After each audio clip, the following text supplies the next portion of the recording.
The Democratic Alliance held its Gauteng Provincial Congress yesterday, where Solly Msimanga was re-elected as the party's provincial leader. At the Congress, Federal Council Chairperson Zille said she believes that the DA is capable of ousting the ANC and becoming the majority party in Gauteng. The ANC currently sits at the majority with just over 50%, but is the DA's goal of a majority within reach, or their only shot at power is a successful Moonshot Pact? Unisa Political Sciences lecturer Professor Dirk Kotze helps us to answer some of those questions. Thank you very much, Prof, for your time this morning. Perhaps let's take a listen at what Zille told delegates yesterday. We are in spitting distance of the yellow party. And in this election, it may be blue versus yellow. That's what it is in this election. But let me tell you something. It won't be long. It won't be long before the choice is between blue and red. Blue and red will be the future choice of South Africa.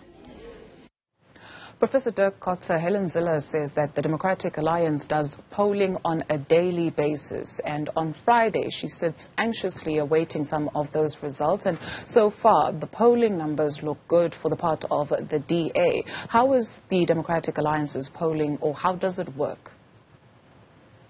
Well, they use, most possibly, I don't know who they use at the moment, but in the past they've used always one of the main polling companies, that is private companies that's involved, because it's a major task. It's not something which one organization like a political party can conduct themselves. It also requires a lot of technical knowledge to conduct a polling, a national polling, because you need to have a representative sample of the population as a whole, as well as those that will be regarded as the possible voters. Because you can't just poll a person of 5 years old or 10 years old who are not going to vote. So it is a very technical process, and therefore political parties can't do it on their own. Can the DA win Gauteng on its own, or it needs its Moonshot Alliance partners? I think it's actually more helpful to look what John Steenhuisen said yesterday in his opening address to the Congress, and less about Zille.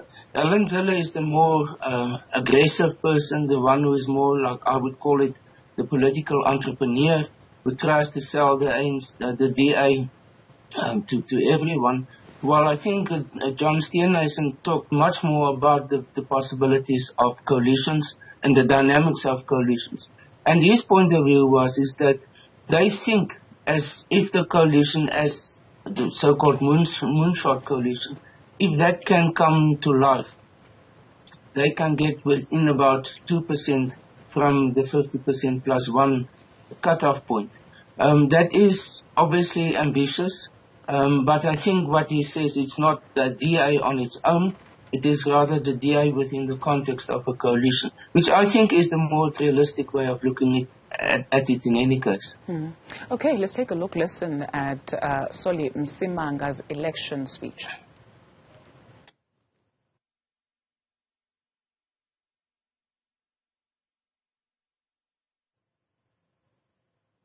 I believe we do have some. Focus our weapons, we need to focus our energy on the opponent which is ahead of us. We will lose great opportunity if we remain internally focused and allow for divisions to creep in the Democratic Alliance. Our job is carved for us. The people of Gauteng are saying to us, you know, we know what is wrong. We want you to show us what is the alternative, what is the way forward, and we have to show the people of Gauteng the way forward. They are demanding, the people of Gauteng are demanding for an economy that works for everybody, not for some. They are demanding for cities that are able to provide quality services to them. They are demanding police that will face criminals head on and win the fight. They are demanding that our hospitals will be the ones that will be providing world-class services. They are demanding that the education of a child that is coming from Alexander will be the same education that a child from Sandton will be getting. They are demanding that we are able to ensure that our daughters Our mothers, our grandmothers are safe when they work on the streets.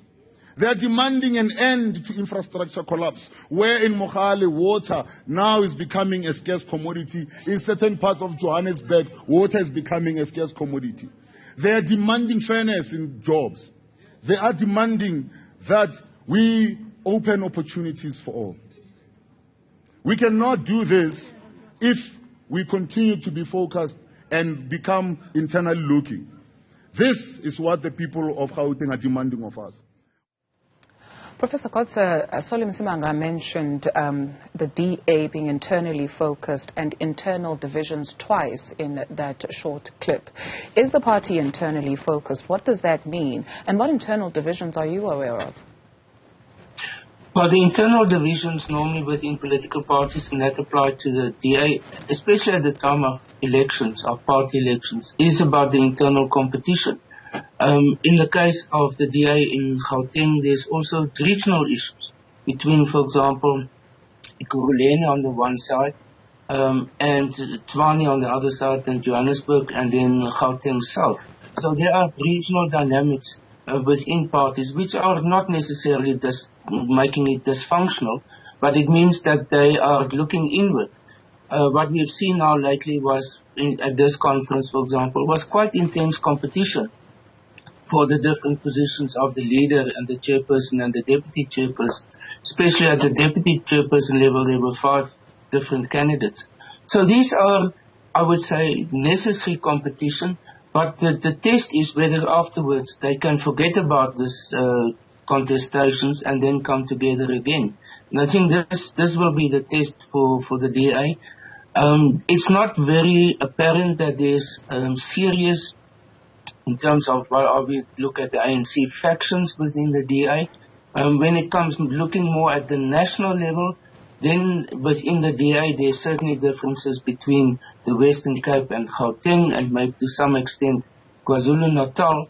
And these are matters which are more of a provincial nature, and in some cases undermines the coherence of the DA. And I think these are aspects that they are very much aware of, and have to deal with before next year's national and provincial elections.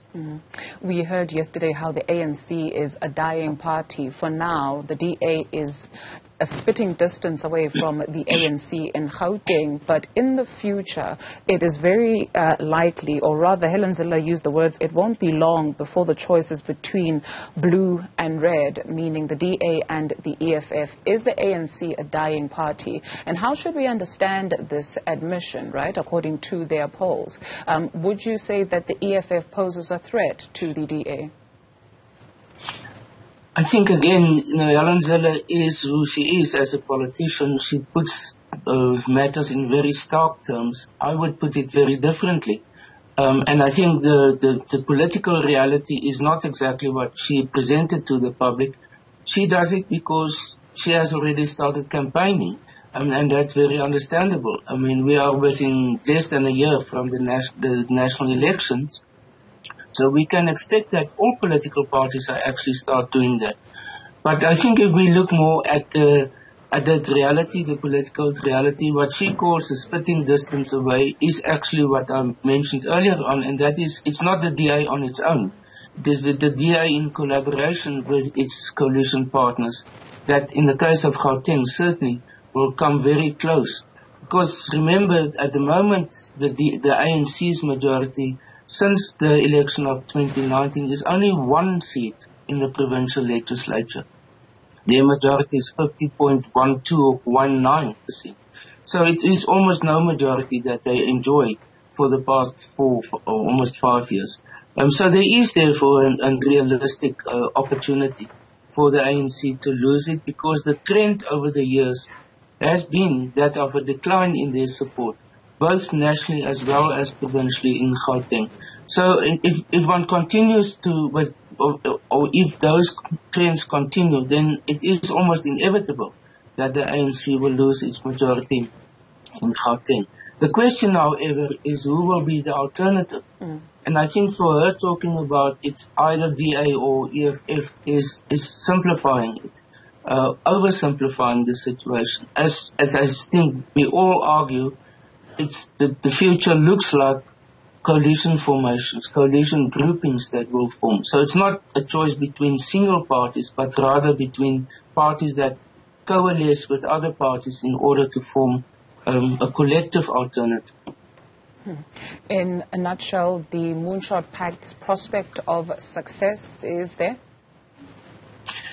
Well, the point of the Moonshot Pact is that it, in essence, already exists in the metros like for example, Tshwane, and it existed since 2016. So it's actually not such a new idea as what John Steenhuisen presented at the Federal Congress. I think what the idea of the Moonshot Pact is to consolidate it more than what it was in the past, to provide more of a foundation for the 2024 election, and to make it more predictable, that they don't have to negotiate in haste after the election within about 2 weeks that they will have available, but do a lot of the preparations before the time. So in that sense, yes, it isn't realistic because it is to a large extent already in operation in some places. Thank you very much for your time this morning. Unisa Political Science Lecturer, Professor Dirk Kotze.